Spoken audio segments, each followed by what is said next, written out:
एक बार फिर से बात करते हैं दिल्ली में बीजेपी के महामंथन की 5 राज्यों के चुनावी प्लान पर। बीजेपी का मंथन लगातार हो रहा है और आज बैठक जब हुई तो नजरें लगातार टिकी हुई थी दिल्ली।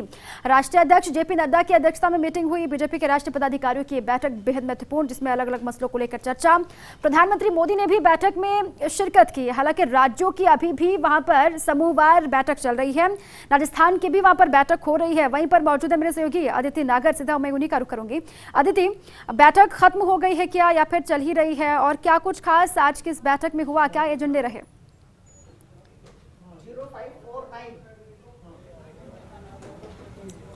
देखिए, दोनों ही बैठक खत्म हो चुकी है। जो राष्ट्रीय पदाधिकारी बैठक थी वो खत्म हो गई है और उसके बाद जो राज्यों की बैठक थी वो भी खत्म हो गई है। और अभी अभी वसुंधरा राजे, सतीश पूनिया, चंद्रशेखर और प्रभारी अरुण सिंह रवाना हो गए। देखिए, बड़ी बात यहाँ पर सामने आ रही है कि हाल ही में भी कोर ग्रुप की बैठक हुई थी, जिसमें अरुण सिंह पहुंचे थे, जिसमें वसुंधरा राजे नहीं पहुंच पाई थी क्योंकि वो बहुत शॉर्ट नोटिस पे बैठक हुई।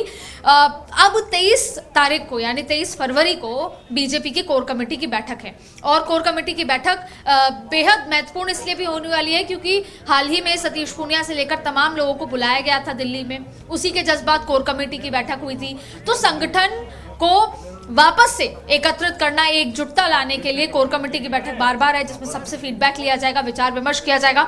मैं आपको बता दूं कि इधर ही अभी सभी जो राजस्थान के नेता थे उनकी चर्चा हो रही थी और इस बार अभी तो वसुंधरा जी दिल्ली में है, लेकिन वो 23 तारीख तक जयपुर पहुंच जाएंगी। वो भी इस कोर कमेटी की बैठक में मौजूद रहेंगी।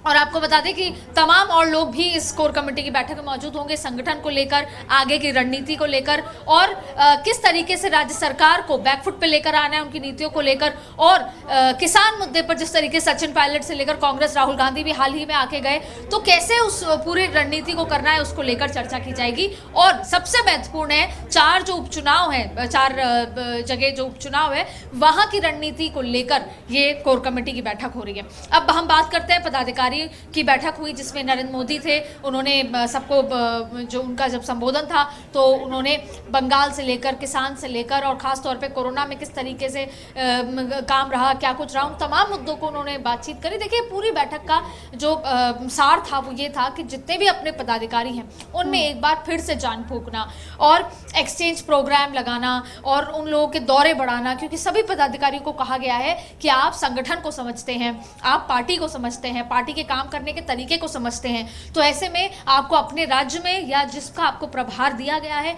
वहां पर आप बार बार प्रवास कीजिए, वहां पर आप जाके कार्यकर्ता को मोटिवेट कीजिए। आप भाजपा के जो कार्य करने का तरीका है, विजन है, क्या क्या काम कर चुके हैं, इतिहास के बारे में, वर्तमान के बारे में, मोदी सरकार की नीतियों के बारे में, उन सब के बारे में एजुकेट कीजिए कार्यकर्ताओं को। तो बेसिकली आज यहाँ पर मंत्र फूका गया है कि किस तरीके से आगे काम करना है। 2024 का विजन दिया गया है और उसके अलावा इन सभी पदाधिकारियों को कहा है कि आप जब जाएं तो, और संगठन मंत्रियों को कहा गया है कि एक्सचेंज प्रोग्राम कीजिए, आप अपने राज्य को छोड़ के दूसरे राज्य में जाइए, क्योंकि जब कोई बाहर का आदमी आता है तो वो बिना मतलब बायस्ड ना हुए उस संगठन की स्थिति को समझता है। और इसी में सभी को जिम्मेदारी सौंपी गई है, सभी को जिम्मेदारी दी भी गई है। जमीन पर किस तरीके से काम करना है, संपर्क किस तरीके से साधना भी है, जमीनी स्तर पर पार्टी को किस तरीके से मजबूत करना है, सभी जिम्मेदारी सभी को बांट भी दी गई है।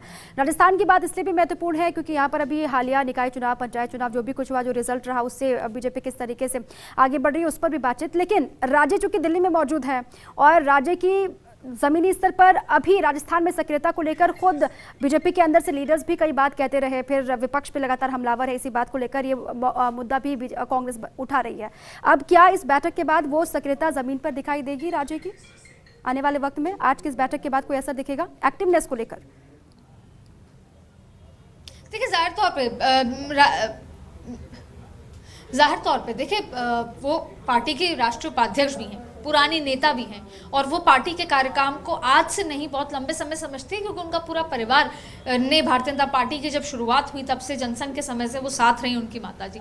तो उनको ना सिर्फ राजस्थान का, उनको बाहर का भी काम दिया जाएगा, उनको काम दिया भी गया है। हालांकि वसुंधरा राजे का अशोक गहलोत की तरह हमेशा से मन राजस्थान में रहा है, लेकिन अब कोर ग्रुप की बैठक में और सबसे ज्यादा एक्टिव सक्रियता की बात देखिए, 4 जो विधानसभा में उपचुनाव जो है वो एक महत्वपूर्ण चुनौती है। जिस तरीके से बीजेपी के आलाकमान ने साफ तौर पर सतीश पूनिया को ये कह दिया था कि कैसे भी हमको इन चारों विधानसभा में उपचुनाव जीतने ही है और उसमें वसुंधरा राजे की भी जरूरत पड़ेगी, वो भी जाएंगी, वो भी प्रचार करेंगी, उसके अलावा भी संगठन की पूरी रणनीति होगी। तो सक्रियता बढ़ानी है, क्योंकि अभी सबसे बड़ी चुनौती है 4 विधानसभा में उपचुनाव जीतना। ठीक उसी तरह जैसे कांग्रेस प्लानिंग कर रही है, कांग्रेस भी एआईसीसी से प्रभारी भेज रही है उन चारों जगह का, तो ये एक बहुत बड़ी चुनौती है। देखिए क्योंकि बीजेपी और कांग्रेस के बीच में हाल ही में राजस्थान को लेकर नेक टू नेक फाइट रही है, और भी तमाम बातें चलती है सरकार को बदलने को लेकर, तमाम चीजों को लेकर। तो यहाँ पे